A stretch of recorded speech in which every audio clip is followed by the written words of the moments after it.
welcome to Those Who Can't Do. I'm your host, Andrea Forkham, and today we have the wonderful, beautiful, talented Denver Riley. Hi, Den. Oh, hi, How sister. are That was the you? nicest you've ever been to me. I I'm just know. kidding. I am doing so well, and I have to ask you a question before we get started. Great. I'm ready. You saw I came in a cropped puffer vest. Did you see that? I did not. Fashion. Please put it back Okay. on. I just want to ask if you are offended that I'm wearing this because California cold is nothing near Midwest cold. So are you like, you're a poser, get that off? Or can you sympathize that California cold when you're a Californian is in fact pretty chilly? Yeah, I would. I'm okay with that. Also, if you were in fact in an actual cold place, a cropped sleeveless puffer vest would not do anything. So that would do nothing. Absolutely nothing. And I will say, so far this fall, it's actually not been that cold here. So today was a bit chilly. It was like in the 40s this morning, but that's what it was here. Twins. Twins. I know. We are the same. Basically. Yeah, I know. I love the puffer jacket. I think it's real great. cute. I just had to check. Yeah. And we are matching today and are all black. I know. I felt it. Question, how was your teaching day today? So I woke up this morning, right? Let me paint a beautiful picture for you. Let's take it all the way back to when you woke up. When I was asking how your teaching day went, that's what I was hoping for. Yes. Well, ask and you shall receive. I wake up and I don't feel necessarily tired, but I also don't want to get out of bed. That's always my struggle. I love my bed. I'm in love with my bed. And get up. I'm listening to my morning affirmations playlist. Go listen to that, people, every morning. Okay, wait. It puts me in such a good mood. Hold on, wait. Do you make your affirmations? No, I look it up on Spotify. Cool. And it's just like shuffle. And it's like this British woman. And she's like, I am financially stable. And I'm like, she does not say that. She does not. So does. Rob, insert clip here. Denver. And I will. But that could be just like a blatant lie. No, it's manifesting. It's affirmations. Denver. Stop. That's like a fact-based thing, though. Like, I understand being like, I am beautiful, I am confident. Okay, but that's in there. That's in there.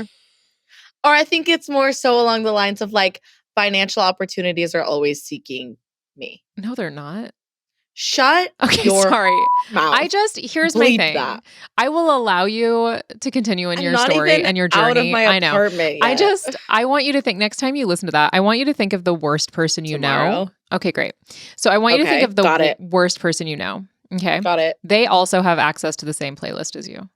Are they listening to it? Probably not. That's why they're awful. They could be. And they're like affirmed every day that like they are like the dewiest dewdrop walking through life because some British woman told them they're financially literate before they put on their makeup.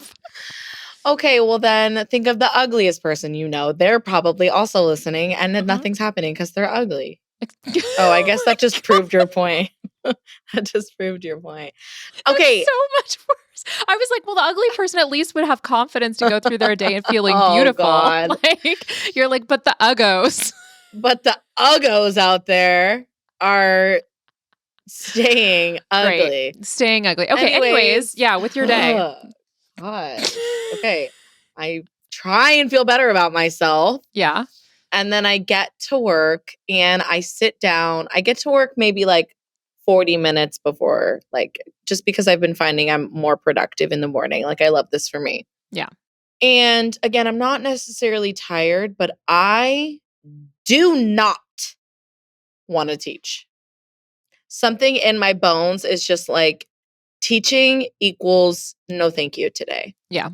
So I decide, to make matters worse, we're also reading Night in my sophomore class, which it's a beautiful story, but to have to mentally prepare to read about genocide a class, it's tough. It's tough. And so I say no. In fact, today, because it's Wellness Wednesday, we are going to be creating, I know this is coming out not at the same time, but it is almost Thanksgiving break. Mm-hmm. We are creating hand turkeys. Is that what's behind your head? Because I noticed that as soon as you came on. That's what I was looking at instead of your puffer jacket is the hand turkey. Yeah, this is actually from a student from last year who voluntarily made that for me. Like we weren't even doing that. And she said, here you go. And I said, thanks. And we made a page. There's examples over there, but I don't feel like getting up. It's just a hand turkey, color it, and then write Miss B is grateful for. And I'm like, we're taking it back to second grade. And let me tell you, the joy that was in the classroom was so amazing. They were like, do you like mine? I'm going to give mine a bow. Mine looks like this. I'm so grateful for myself. Can I put that? Like it warmed my heart and it made the day. Was there any teaching? No. It was community building. So on yours, did it say, building. I am thankful for being financially literate? Is that what? You know what? Yours said? No, it didn't. That financial opportunities are searching for me. They are though. Who says they're not? Yeah. People are just like showing up and being like, please. Yeah, let me give you money. And if it hasn't happened yet, it's gonna happen. Great. I love that for you and for the turkeys.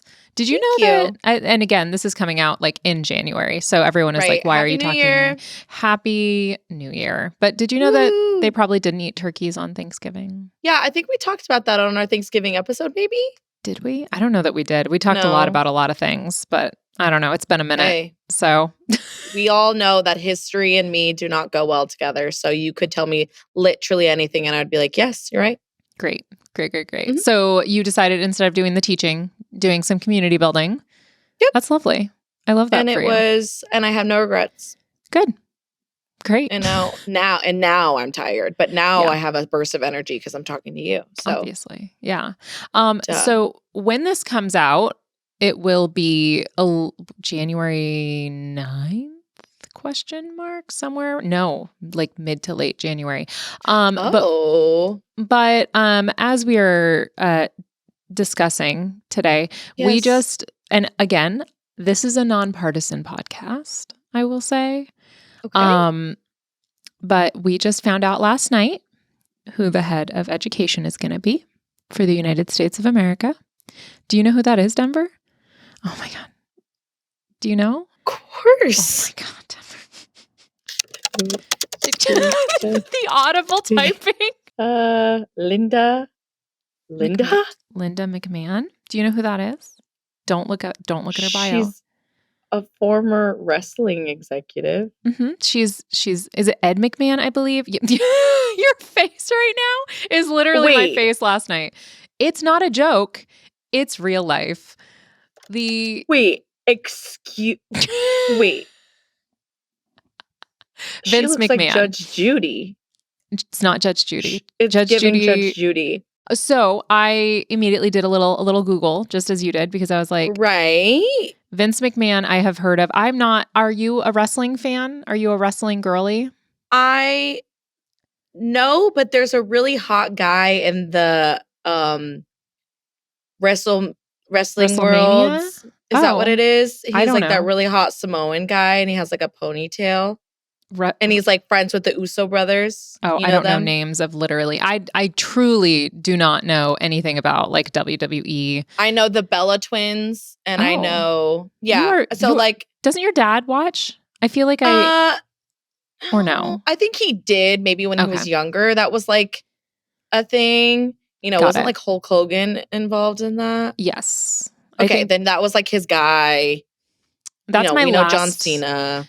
Yeah, that's my last cultural touch point probably is like those two. Okay. So it's been probably a decade and a half since I've been up to date on all of that. Yeah, so that's the head of education for the United States. What does that mean?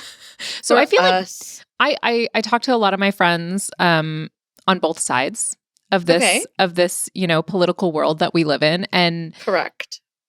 What the fuck was the response from both, which feels like a bipartisan kind of response that what is happening. So I looked, and from what I gather, the reason she was chosen to lead in this particular way was because she has historically been in positions other than with the World Wrestling Federation executive. That sure. Yep.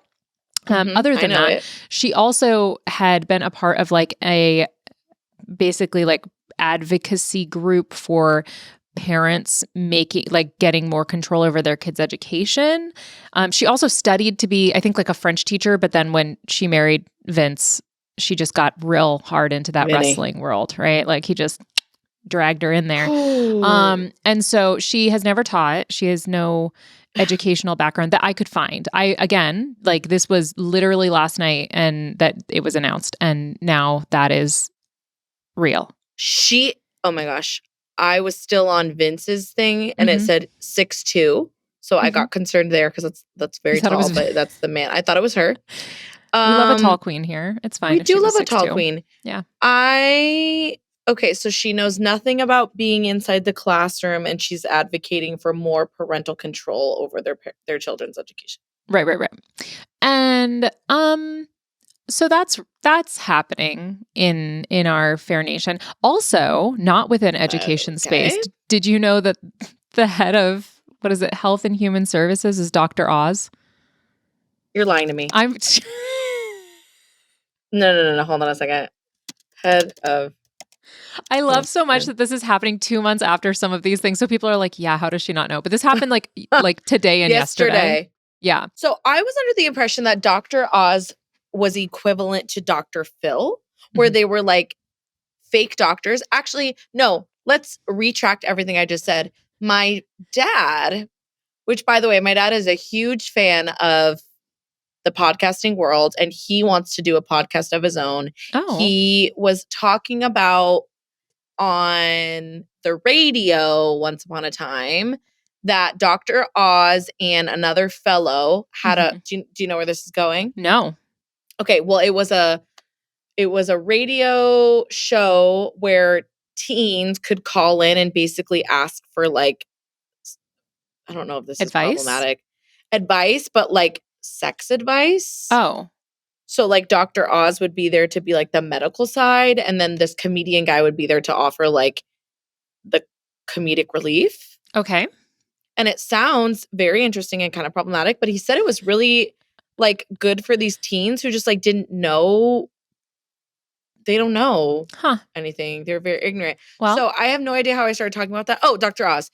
But before knowing that, I bring it back.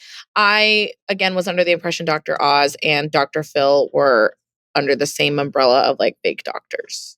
Dr. Oz, I believe, is a real doctor. Actual medical doctor, but he is very much into making money. And so he has endorsed a lot of things. I think that's the biggest thing is he's endorsed a lot of things that people have said are like pseudoscience and all of that. So I think that's the main criticism. It just is like a wild assortment of humans to put together on like the halls of our beautiful nation. But it just kind of feels like we are playing a game of Clue. You know what I mean? And like Dr. Mustard, whatever the characters' names are. I've never played Clue. Okay. You know what I'm saying? It just feels very board game-esque that I'm like, what are the rules again? And I don't want to listen. Shouldn't maybe somebody have actually had experience in education before being a right? That's that. You would think. You would think. Yeah. No, it's been really interesting because it does, in fact, feel like Trump is just screwing with us and like he's going to actually get into the presidency and be like, just kidding, guys. But I don't know that that's the case. Like I'm joking, but psych. Right. But I say psych. Yeah, maybe not. But it does in fact remind me of a movie that is probably one of my all-time favorite movies, which you have never seen, which shocks me because you are a film girly. Yeah, I am. But this definitely predated you. So Idiocracy, which I've talked about on the podcast before. Yes. In its relation to Crocs. But there is a scene in this movie that we are going to watch together. And I just want I want your reaction. Yeah. Okay. How old is this movie? Late 90s. It's got so many people in it that you would Idiocracy. Yeah, Oh my gosh. Shook. It's 2006, so it's not late 90s at all, but that was only 7 years off. And if for you and for the other people who have not seen Idiocracy, the whole premise is like the smart guy is like actually like average to low intelligence by like our standards, but gets frozen. And then there's like hundreds of years that go by and all of the dumb people reproduced at a faster rate than the smart people. The dumb people end up outnumbering all of the smart people because they just reproduce so quickly. And so then it ends up like that. There's a lot of tidbits in that one, but it just like I mean, the White House had a plastic pool in the front is I think what I saw. Yeah, it had above ground pool. The classy way of describing it is an above ground pool. Oh, okay. Very popular in the Midwest, I will tell you. Very disrespectful, popular. And I said a plastic pool. Honestly, yeah. What are you doing? Really sorry. Yeah, no, the above ground pool is like very much a vibe out here, and you can actually somewhat make it look good because you can like build up like a deck around that. I've seen that. That's pretty fancy. Mm-hmm. I could get down with an above ground hot tub. Yeah, that would be fine. Love, but maybe not on the front lawn of our Capitol building. The White House. The White House. Right. Yeah. Mm-hmm. That's hilarious. And I want to go watch that. Please. I want to go watch that immediately. And you did not see some of like the biggest actors that are in that movie. It is insane to me that it was like less than 20 years ago that came out because it was so ridiculous that some of those people would be like in the cabinet. But no. Right. Kind of like the campy slapstick humor-esque. Yes. I recognize the guy that, the smartest guy. Mm-hmm. He is in so many films. Yeah. I can't remember and Legally his name. Blonde. Me either. He dated Drew Barrymore. That's all I know about him. Really? Yeah.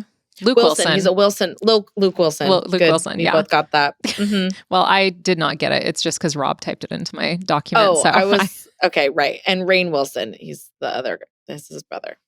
Rainn Wilson is his brother? No. God, what's his name? Owen Wilson? Luke and Owen Wilson. Again, because Rob told me, not because I actually remembered anything. I can't remember anything ever in life. I'm the smartest man alive, I guess. Right, exactly. Okay, so moving on from that, we don't have to dwell too heavily on that because I'm sure people are very heavily dwelling in that reality. Correct. So correct. Correct. So this week, I'm wrapping up my semester right now with all of my students. Yes. And one of the things that we have to do, it is very interesting. Okay, so like as a high school teacher, I feel like one of our jobs, and really K-12, one of your jobs is to be like, you are like the affirmations that you get in the morning. As a high school teacher, a K-12 teacher, that's what you do all day to these kids, right? You're like, you're going to do amazing things. You're going to be, if you want to be a teacher, go to college and be a teacher. If you want You can do this. You can do this, right? Okay. Now I'm a college professor. That's not my job anymore. So at No, yes, you're right. At Indiana State, by the time they get to me, this is the first time they've had real classroom experience, right? Like, because my students come in and I talk to them about curriculum, lesson planning, doing all of that kind of stuff, getting them ready to actually take over a classroom. Step into the classroom. Step in, do lesson plans, and then they have a massive report they have to give me after they've finished their student teaching that is required by the state. Okay? So it's a lot.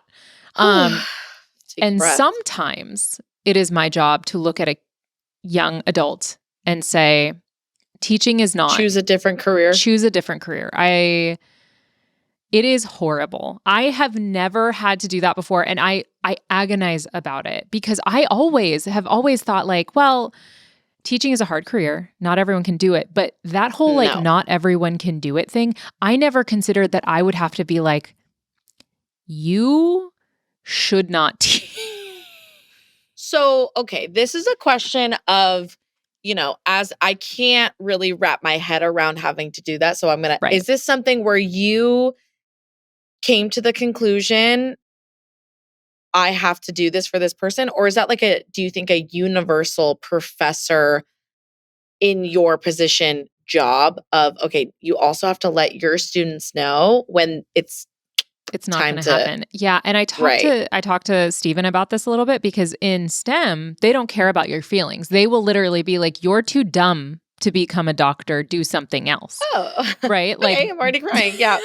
I'm crying. Like in STEM, they don't care about your feelings. But as an educator, like education major, like we believe so much in our students, right? So it's so hard for me to be like, sweet angel, sweet baby child, do you think you maybe want to do anything else?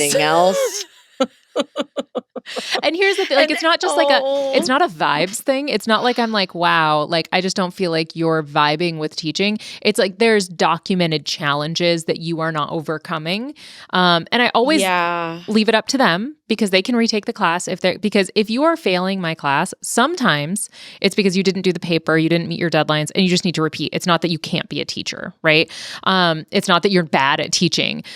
Do you have people failing your class? Yeah. 100%. Do you think I'm a bad professor because people are failing my class? Are you judging me, Jennifer? I think no. I'm judging your students. How are you? Sorry, you're failing? No, okay. Let me take it back. Failing is fine. Okay, is it? Like half my students are failing. Okay, 1/3. No, it's not fine.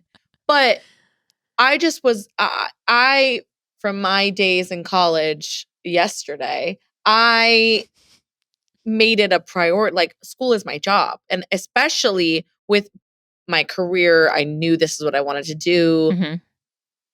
But I guess it goes back to your point of, this is not for everybody. Right. Sometimes it's a matter of like, okay, because there's 7 deadlines that they have over the course of their field experience. So they are doing other classes usually. They've got to be in the classroom, and they have to teach a unit while they're there. And then they also have to write this massive paper for me, right? So it's a lot of things to juggle. There's no doubt. Right. Right. But there are 7 deadlines, and then they come back and they give me the actual like assignment. And some of them chose to turn in 0 of those deadlines and then come in on the day and are really surprised and like I gave feedback at every deadline. Like I told you guys, I was keeping up with my grading. I was giving specific feedback. I was updating the rubric every week. And the people who kept up with those deadlines crushed it. Like I had some people get like 100%. They did so well because they fixed anything that was wrong. Right. That's great. And then I had some that like every deadline they turned in was like not it. And I was like, okay, like, here's what we got to do to change. And they like, they couldn't get there. And so then we had to have that conversation of like, there's other jobs maybe if we. You don't have to be here. Yeah. Did you know that? Yeah. And what is the response to those conversations that you have had to have? So I've only had to have. Like, I'm fine. I got it. I'm good. Or. No, they usually know. Like they usually are kind of aware. And I've only had to have the conversation twice. And one time, they were literally like, yeah, no, like I don't like kids. Oh. And I was like, great. Well, don't teach. Because this is not for you, babe. Yeah. I was like, subject matter is like a teeny tiny part of your job, and most of it is kids. So you should do 10%. Anything else. Right. Right. And then, you know, there was another one where like there was a very sad look on the student's face. And I felt like I was literally kicking a puppy, but I would rather, because if I were to like pass them along, they go to the next class and then they struggle because the professor they have after me is harder than I am. And the assignment they have to do that same project, but it's going to be longer and more in depth. And then if they pass that, they then have student teaching. Yeah. And then they're going to be in a real classroom. So like, to me, I'm doing a favor to them because I'm saving them a year and a half more of agony. Potentially money. And money, and potentially saving them from, you know, getting into a profession that they're not going to be happy with because they're not going to be thriving. And and ultimately, like I always really tell them, like, it's your choice. Like you tell me like what you want to do. I can tell you it's going to be a really big challenge. Like I'm willing to help you. I'm willing to do whatever you want. And if you want to keep going, like I'll be right there with you. I'll support that. Yeah. Right. But yeah. So I killed some dreams this week. You know what? I think I have so many thoughts. I think just thinking about what you said in the beginning of it is our job to kind of be that dream keeper for our students, if you will. But I think number one, the biggest difference is that it's their dream, right? They're not already embedded in it. So they don't even know if they're actually going to like it yet, right? They could be so set on, no, I'm going to be a vet. Like, this is what I want. And then realizing, ooh, this is really challenging or it's just not for me.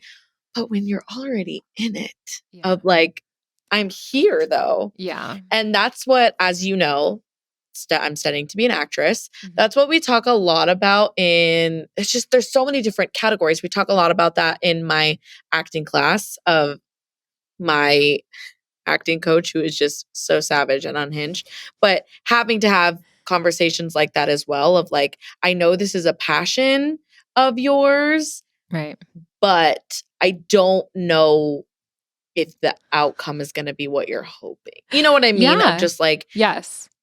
It's hard. So difficult it's so to hard. tell that to somebody. And the reality is, right, is that there are less talented people that are more successful because they did more work to get wherever it is you want to go. 1,000%.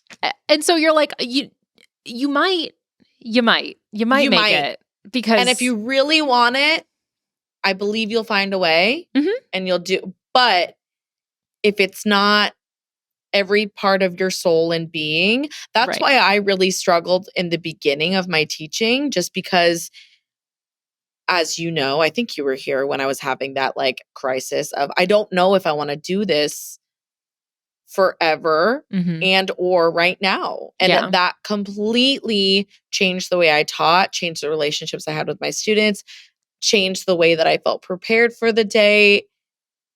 The mindset is everything. So you could get through your student teaching experience, but once you're alone in the classroom and then it kicks in. Yeah. For someone who isn't all in. Right. It could be really challenging. 100%. So Denver's going to make sure she posts her Spotify playlist so you can be encouraged and financially literate every morning. That British woman will bring you right up to date and... I love that for you. Okay, we are going to take a quick break. And when we do, we are going to talk about college students that cannot read. Welcome back to Those Who Can't Do. And Denver. Yes. How many books when you were in high school did you have to read? Like assigned to read, like not an excerpt, but like cover to cover. I want to say... at least like total my high school career. Yeah. Probably, I'm just going to guess, maybe like 12, between like 12 and 15. That's a lot. Were you in AP and honors classes? Yes, I was. Okay. That makes sense. In pre-AP and then I was in AP classes. So okay. Look at you. Okay, you're like really smart. I'm like so intelligent. You guys don't even know.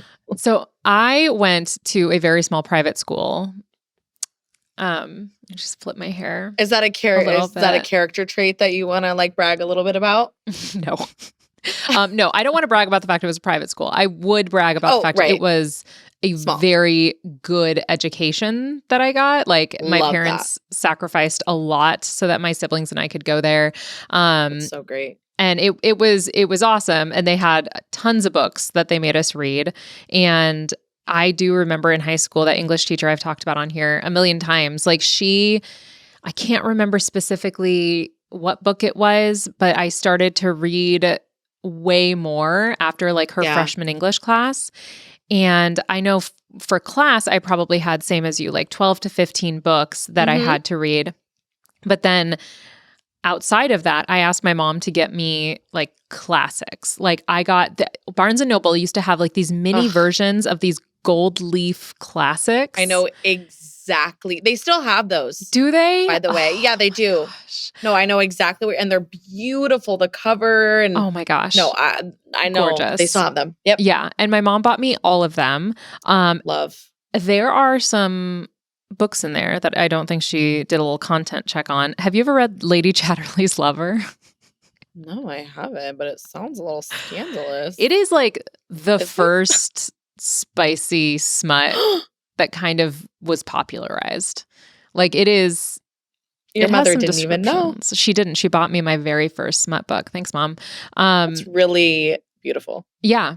She definitely did not know. But it was like, because it was like literally she got me like, I think it was like between 30 and 40 books that came in like a big pack. Yeah, I And know exactly what you're talking about. it was incredible. And so I like voraciously read through all of those.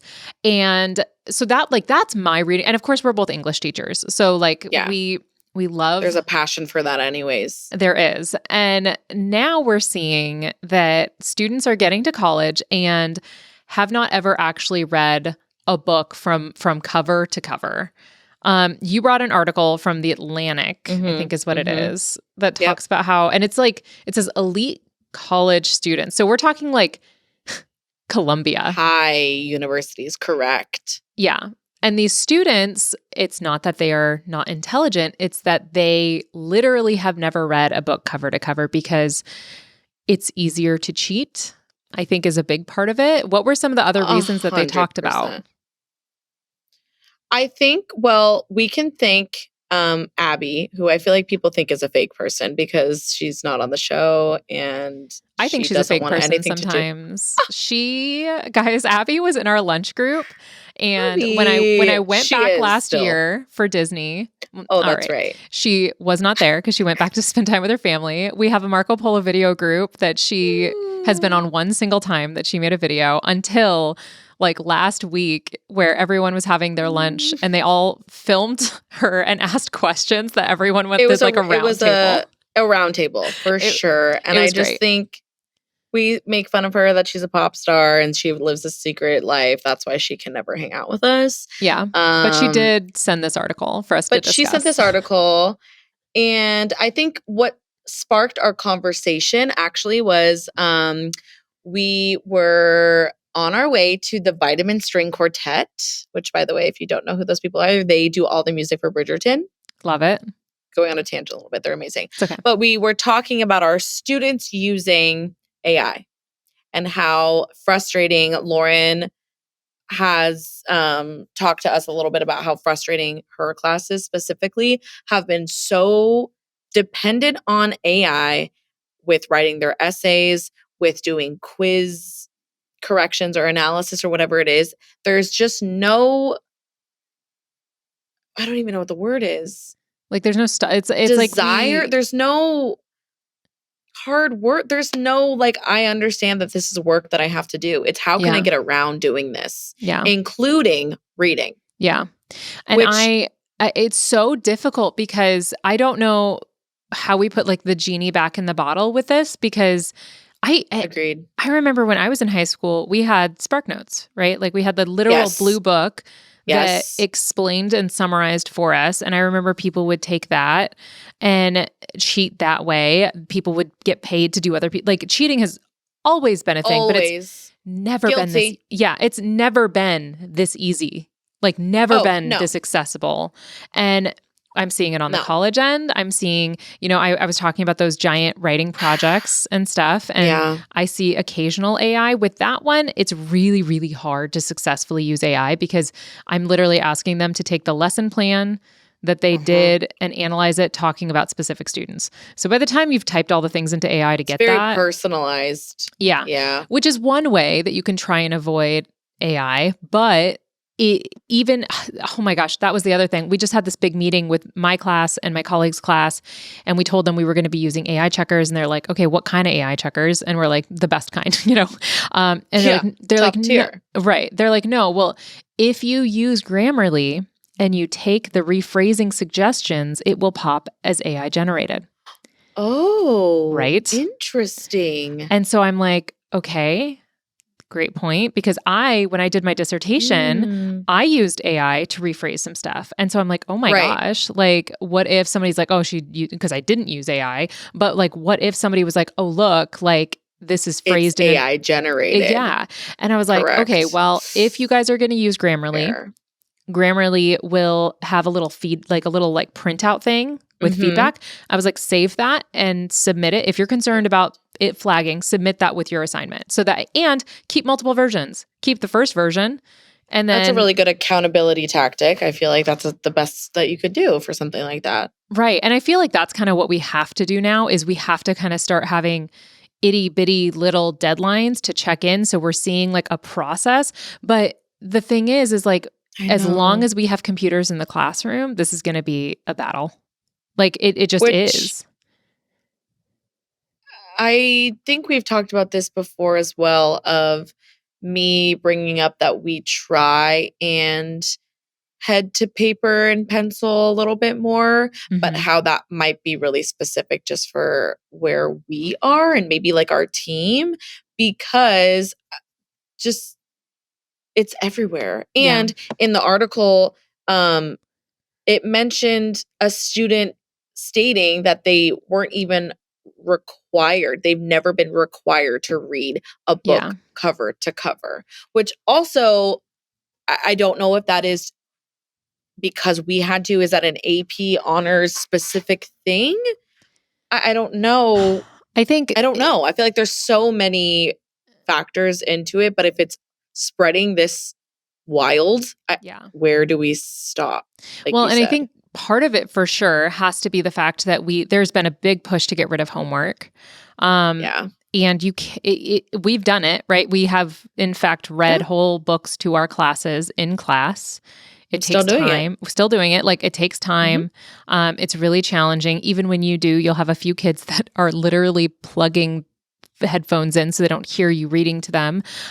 Zoning out. And they are getting the information, but they are not physically reading the book in those circumstances. A lot of times they're not looking even at the page, right? No. And so like we've tried to find a way to kind of accommodate for our students, because we know we want everything to be fair and equitable so that kids who have a lot going on at home can still get a good education. But now we're like, okay, but that means that we can't do as much. That? Right. Like we got to limit what we're doing. We can't be assigning homework. We got to get everything done in class, ideally on paper, because if we give them a computer, they're going to cheat. And all of these little things that we're trying to do to make sure that they are learning when they just simply don't want to try often. It's the trying aspect of, I mean, I just had a conversation with about this with a student of, the reason your grade is what it is not because you're not capable, right? It goes back to the hyping them up of, you can do this, you have what it takes. You haven't tried. Right. I have nothing in the grade book. So you're sitting at the lowest grade you can get, not because you're not intelligent enough or because whatever you think about yourself, you are not trying. Yeah. And I cannot help you. It goes back to also I love my students and I want everyone to succeed, but I can only want it as much as they want it. Yeah. And so when you are it's not even a care to do yourself the favor of just try, because hey, trying would be cool. What if you actually did really well? Yeah. That would be crazy. Imagine. You can't imagine. I can't, my hands are tied at some point. I'm not going to push you to do something you just really don't want to try and do. So here's one thing that I've been thinking about, because I've got all of my different college students that I'm working with. I've got grad students. So my grad students are working full-time in classrooms right now on an emergency license, and are also trying to get the teaching prep from me in a night class, right? So they've got all of that going on. So I think they've got the hardest, right? Like if you are teaching for the first time, you don't have any prep and you're in grad, like that is a ton to deal with. And then I've got my undergrads who are doing multiple classes. They all have different living situations. Some come from like nothing and are first generation college students and are working in classes and all of that. But what I'm seeing with a lot of these students, and I saw it when I was still teaching high school, is that there is a very quick, I'm trying to figure out the best way of saying this. It seems to me that something being hard is a valid enough reason for them to not have to try. And the way that they tend to get out of it is they say, I need a mental health day. And I am a big supporter of mental health. I'm a big supporter of taking care of things, right? Like, because it is important that we take care of our brains, and being chronically stressed is not good. Of course. But like, it's like no one ever told them to suck it up. And I'm sorry, but sometimes Canceled. I No, I'm know. just I kidding. know. No, I've No. 1,000% thought that already. I'm going to get canceled as well. Because suck it up. And something that my dad, and I say this to every student when I'm having these types of conversations of, you're not trying, don't you want to be proud of yourself, trying to get through. Right. My dad always and forever told me high school and college is proof, even if you don't know what you want to do with your life. I'm very fortunate that my parents were like, you know what, we'll figure it out. He still says, I don't know what I want to be when I grow up. Like, that's just those are my parents in a nutshell. Yeah. Always has said high school and college is just proof that you know how to start something and finish it. Yep. And deal with all the BS in between. That is the hard work. Yeah. And you know what? Let's bring that clip back up of Kim Kardashian saying, nobody wants to work these days. And like, I know they don't. I 1,000, like, there's so many caveats to this, right? And if we just clip that part where I said, suck it up, like, the internet will destroy me. But the reality, 100%. Let's get ready for that. Like, get ready, brace yourself. But the reality is any teacher who is working with kids knows there are kids that do have really valid reasons to be falling to pieces. And you know what they're doing? They're putting in work. I was literally just going to say that. The kids that and again, we don't know everything going on, but just it drives me up a wall when people will sit there and say do that whole thing where they're like, oh, you know what? I'm just like, I'm really overwhelmed. I've got like, I just need a mental health day. And I'm like, I get it. I get it.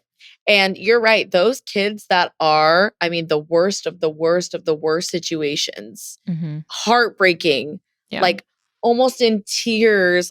I'm speaking specifically to high school students, almost in tears, trying to just tell you. And I always say, don't tell me anything specific if you don't want me to know. I'm not asking to pry into your life. Right. But it's just the fact of, some students are very vulnerable and open and share what has been going on.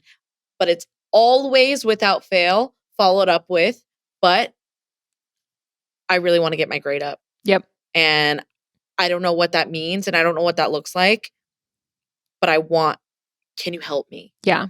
And I think that's the biggest thing is like, we are always willing to go the extra mile when a kid says, can you help me? I don't care like what it is up until that point. A kid says, can you help me? Yes, let's do this. Let's figure it out. Let's get you where you need to be. Like, I'm right there with you. And I think that for both of us, I want to clarify as well, like, we're talking secondary and college, like, because that's where our experience is. Elementary kids, I have never worked firsthand with. And when they're going through hard things at home, I don't have the experience to know what even that looks like in the classroom. I'm sure apathy is part of it, all of that. But just speaking from our experiences with working with second, high schoolers and all of that. And the crazy thing is I'm seeing the behavior with the college students and they are seeing it with the middle schoolers they just worked with. And I'm like, no. I'm like, what do you guys like? What do you think we should do about the fact that there isn't the resiliency? 100%. And like they even can identify it. They're like, yeah, it's a problem, but they don't know what to do to fix that. And I would love to be like, well, let's just do this, but I don't know what the answer is. Well, and I'm also very curious if this is just what my observations have been. I just had a conversation with a student today of, pull up your grade in this class so we can look at it together. I happened to look at this student's rest of their grades and they were basically all Fs. Yeah. And I said, I understand that this can feel very overwhelming because looking at it all at once, you feel like I don't even know where to start. And he was like, yeah, like that landed. Yeah. Right. So, but I'm curious if there's an element of self-confidence or lack thereof of just, well, I'm stupid anyways. I'm not going to be able to do it. So I'm not even going to try. I really would like to think that's a big part of it. Yeah. Because I've even said to students like, this is really good. This work is really good. Really? Yeah. I'm surprised. And even that completely, it's so cliche of just those words can turn it around. Mm-hmm. But I can only do that so much too. Well, and like, I think I'm going to, I think that they hear that and they're like, okay, great. But I also think we do need to probably have those conversations that like accountability is not cruelty. Telling you I expect things of you is not bullying. Like there are things you need to do and you need to get it done. Like I don't know. I do wonder if this is like a COVID holdover where we were like, let's give everybody grace. Let's just love them to pieces and we'll just pass them from class to class because it's been tough. And now we're like, uh-oh. I understand. Yeah. Now we've done a thing. What is that movie with Michelle Pfeiffer and she is the teacher? Dangerous Criminal. Is it Dangerous Minds? I think. Is that what I don't know. is? It gets, I've never seen it. I know that there is a movie. I've heard it gets a lot of hate for being like a white savior type one. So I don't know if you were going to try and draw a favorable. Well, no, there's just a line that I saw. Maybe not. There's a clip that she says, no one's a victim in my classroom because I hold you all at a level that you can do. I'm paraphrasing. Right. You can do great things. Yeah. So I try and instill that of like, I'm never going to ignore the fact that you have your own life outside of the classroom. And I am not going to pretend like I know what it's like to walk in your shoes. Mm-hmm. However, what I do know is when you're my student, I have high expectations for you and you will achieve them. Right. You just will. And I think that it's the tone of, you just will. And you're going to have fun doing it. Yeah. It's going to be great. Brace yourself for all of the fun. What I said about the hand turkeys today. I said, you're going to do this and you're going to like it. And they did. They did. Yeah. Probably because you manifested this morning and you got your heart and soul so ready for it.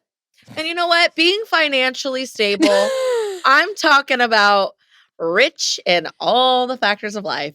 Oh, okay. So finances are like emotional finances. It's those kind of finances. Conceptual. Okay.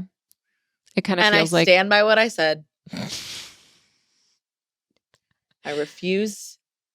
I just refuse. You just refuse to not listen. I can't wait for tomorrow morning when you're listening to it and you just hear me in the back of your head.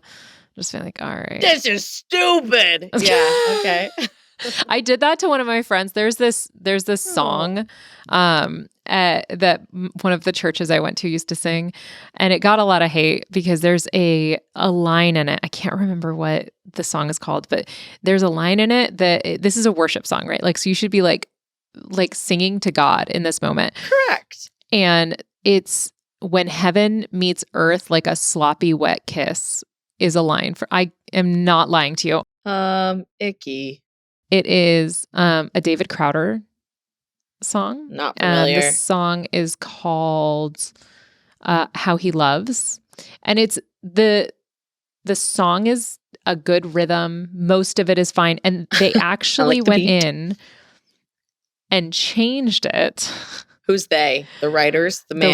The writer. Literally. Okay. And like that, David Crowder is like a very, very, I'm saying David Crowder, but I actually don't know if he's the original writer of it. Just your version. That's who you know it as. That's who I know it from. And they like it went out. All of these different churches were singing it, and then everyone was like, "When heaven meets earth, like a sloppy wet kiss," and everyone's like, "Oh, I don't like that. I don't really like that at all." Yeah, it immediately gave simile to use there, sir. Wrong one. And so then they changed it to unforeseen kiss, which also feels that now it feels like assault. It feels like not something you should be saying in the 21st century. Yeah. So I was telling one of my friends this because I was like, those lyrics are crazy. Like, I am not singing that. That's insane behavior.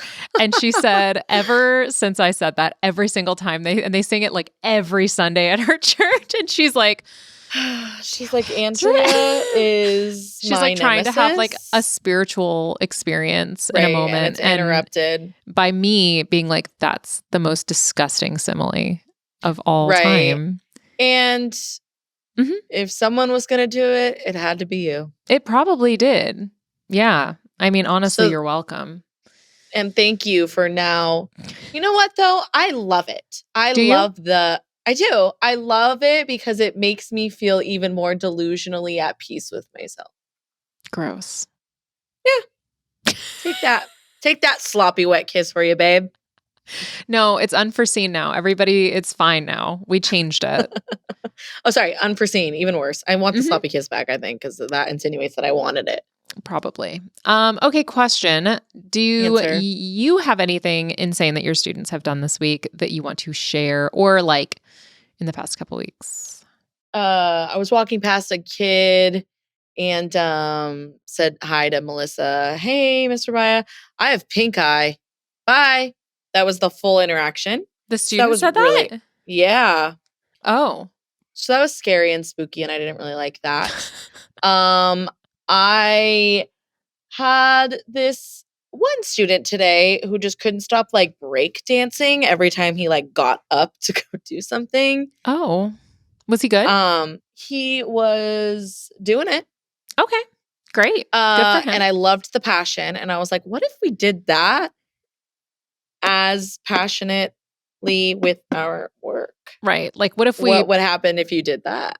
Baroque dance our way over to educate ourselves. Right. Mm-hmm. And then I had another student. I do have some stacking up because, it's Thanksgiving. Everyone's kind of getting a little crazy and a little too comfy. Yeah. My students are one specifically in one of my classes likes to harp on the fact that she believes that I am a Disney adult, and she actually wrote me, which I'm not. I'm not. How many Disney ears do you own? One. Actually, I've had the same pair of ears since I was a child. That you've kept? Yeah. Okay. But I bought a new pair. Okay. And I had a pass. But Disney adult to me means like my shoes and socks and sweater and eyeliner is Disney. That's like insane. Eyeliner? How could you have eyeliner? Okay. I don't know. It like sings when you put it on or something. I don't know. There is like a term when you like go dressed up as well, like dressed up like the color scheme of a character. No, it's not cosplay because you can't go dressed up as a princess. It's called there's like a special name for it. That's so interesting. Yeah, it's what like if you wanted to dress up like Aurora, you would wear like a pink dress. Okay. Like Disney loping or something. Let me see. LARPing. You know what that is? I do, actually. It's really interesting. Why don't you tell me about that while I'm looking this up? So I have an interesting relationship with LARPing because when I went to college at the University of Hawaii and I would walk from my freshman dorm to campus, at the crack of dawn, this LARPing group would be in front of this beautiful sculpture on campus that was like so symbolic of the Hawaiian people and all of that. And they were LARPing. The disrespect. Put your sword away.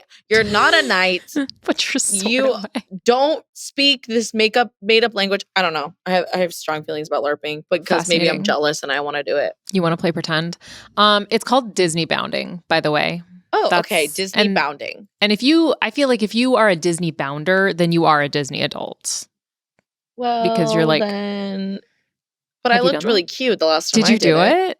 You didn't do it. Well, not on purpose. I wore like a black long sleeve like this and like a cute little red skirt and black and white polka dot ears. And everyone was like, I didn't intentionally be like, I'm Minnie Mouse, but it looked like, shut your pie hole. Pretty sure that is in fact Disney bounding. So this student, I don't know how we came up on this topic, but I told her I was getting a pedicure that day and she goes, oh, is it going to be a Disney design?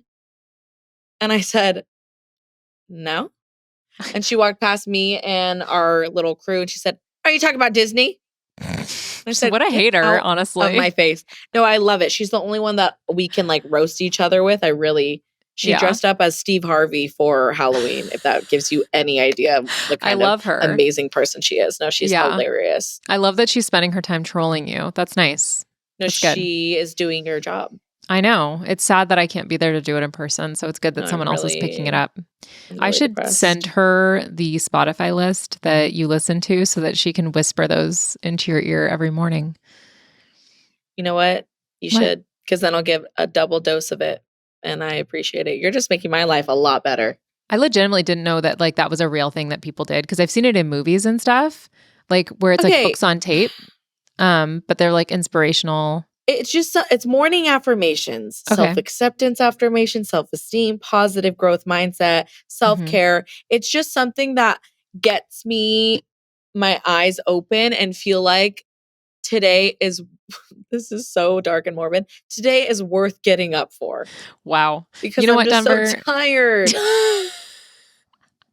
I am glad that canceled? You have that playlist. You're not. Why would it? No, I will be canceled for making fun of you for it because everyone is going to gather and be like, "Don't you talk about her affirmations, her, you guys?" Because I love the haterade. Because Andrea is also my biggest supporter. So it's like it doesn't. Really there's nothing that you can't put me down. That's not a song. I just made it up. But I've already said like 6 things today that's going to get me canceled. I even talked a little bit about politics. So between that and then teasing you about your affirmations and religion. Anything else? Throw anything else in there? Yeah. Do you maybe want to talk about abortion or just kidding? Let's move on. Let's wrap it up on that note. I actually don't. Let's move on and wrap this thing up. Denver. The Patreon we need to talk about again because by the time this comes out, our bonus episodes will probably be coming out very quickly around this time for our patrons. I am so excited. This is seriously, I'm just so proud of us. I am too. And I cannot wait for the opportunity to just like hang out because there's going to be a live the last Thursday of every month. It's going to be the way we have it set up is 8 p.m. Eastern time and then 5 p.m. Pacific time. So figure it out, guys. Figure out what your time is. Just come hang out with us. Just please. I was thinking we should call it like book talk happy hour or something. Well, because our book club is called Those Who Can Read. And if we just have like Those Who Can Read happy hour where we just talk about the book, which the first one is Geneva Rose's book, which you guys obviously heard her interview, which amazing. And it was so good. I'm so excited. And it's $5 a month. And you get 2 extra episodes. You get to hang out with us and hear our stories and all of that good stuff. So I am reactions to the books. I just love a good book club. Mm-hmm. And I feel like a lot of people search for that. So this is something that you could do on the go. Why would you not want to? I even said to my students, you guys, people have book clubs for fun. You're getting this for free. Right. Exactly. You're getting this for free. Yeah. Not ours though. Our Patreon's $5 a month. But like if you were in her class. Right. If you were under the age of 18 and you were in my class. But for you guys, it is $5 a month. Yeah.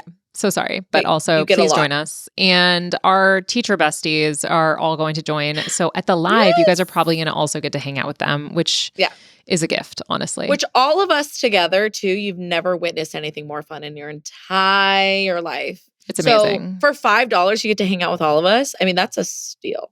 It's amazing. I love it. I cannot wait. I can't wait. Okay. So where do people find you? What are your socials? All that good stuff. People can find me at keepingupwithmiss.b. I am keeping you updated. So you better come keep up with me. That's right. Instagram and TikTok. That was good. Look at you. Instagram and TikTok. Thanks. Sounded like an influencer. I'm proud of you. I am. Affirmation. I am. Love it. Oh my God. All right. On that note, we will be right back. Bye. Welcome back to Those Who Can't Do. I had so much fun chit-chatting with my bestie Denver. She cracks me up. We chit-chatted a little bit afterwards, and we are literally like we've been brainstorming all of these cool things to do with the Patreon, and I cannot wait for you guys to see it. It's going to be super fun. If you have thoughts about what we talked about today, unless you're triggered, because then it's going to hurt my feelings if you get sad or angry with me. I'm sorry if I made you sad today. But I also don't think I regret anything I said. So, but if you have suggestions on who you would like to have come on today, there are a lot of ways to contact us. Andrea at human-content.com, or you can contact me on Instagram or TikTok at educatorandrea, or you can contact the whole Human Content Podcast family at Human Content Pod. So if you're angry about something that we said today, you can contact them for sure. And thank you so much to those of you who have gone in and given beautiful, wonderful, poetic reviews for the podcast. It makes all the difference in the world. I don't have any new ones to share with you, but if you would like a shout out on the podcast, please go onto your favorite listening app and type in a happy little review for me, and I will read it here and give you a shout out. So thank you guys who have done that. And if you want to see the full video episodes, they're up every week on YouTube at Educator Andrea, which means you would have gotten to see that fun clip from Idiocracy. Not just heard it. I don't know what it was like just experiencing the audio, because that is a wild, wild movie. Thank you so much for listening. I'm your host, Andrea Forkham. A very special thank you to our guest co-host today, Denver Riley. Our executive producers are Andrea Forkham, Aaron Corney, Rob Goldman, and Shanti Brooke. Our editor is Andrew Sims. Our engineer is Jason Pertizo. Our music is by Omer Benzvi. Our recording location is the Indiana State By College of Education. To learn more about our Those Who Can't Do's program disclaimer and ethics policy and submission, verification, and licensing terms, you can go to podcasterandrea.com. Those Who Can't Do is a human content production. Those Who Can't Do. Thank you so much for watching. If you're like me and you're thinking, gosh, I really need more Those Who Can't Do in my life, you can start your binging right now by clicking on that playlist button right over there. New episodes are out every Thursday, so please subscribe and join us each week on YouTube and wherever you get your podcasts.